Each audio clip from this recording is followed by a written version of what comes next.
உலகின் மிகப்பெரிய எரிமலை எப்படி கொழுந்துவிட்டு எரிகிறதென இந்த ட்ரோன் காட்சிகள் நமக்கு காட்டுகின்றன.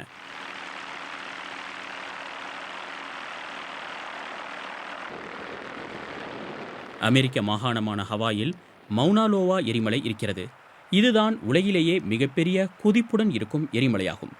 சுமார் 2035 சதுர கிலோமீட்டர் விரவியுள்ள இந்த எரிமலை கிட்டத்தட்ட ஹவாய் தீவின் பாதி நிலப்பரப்பை கொண்டிருக்கிறது. 1843ஆம் ஆண்டில் இருந்து இதுவரை 33 முறை எரிமலை வெடித்து குழம்பை கக்கியிருக்கிறது.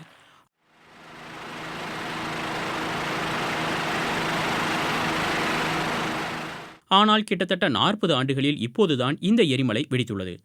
எரிமலை வெடித்து வெளியே வரும் லாவா எனப்படும் எரிமலை குழம்பு காற்றில் கக்கப்படுகிறது. அதன் பின்னர் மிகப்பெரிய அளவில் பறந்து விரிந்திருக்கும் எரிமலையின் மேற்பரப்பில் எரிமலை குழம்பு வழிந்தோடுகிறது.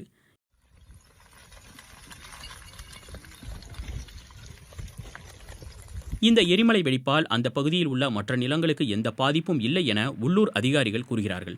ஆனால் மோசமான வாயுக்கள் மற்றும் எரிமலை சாம்பல்கள் மற்ற பகுதிகளுக்கும் பரவக்கூடும் என்கிறார்கள். மவுனாலோவா எரிமலையின் தற்போதைய வெடிப்பு எப்படி எரிமலை செயல்படுகிறது என ஆராய புதிய தலைமுறை விஞ்ஞானிகளுக்கு ஒரு வாய்ப்பு என்கிறார் பிரிட்டனின் லீட்ஸ் பல்கலைக்கழகத்தைச் சேர்ந்த புவி இயற்பியல் துறையின் பேராசிரியர் ஆண்ட்ரூ ஹூப்பர்.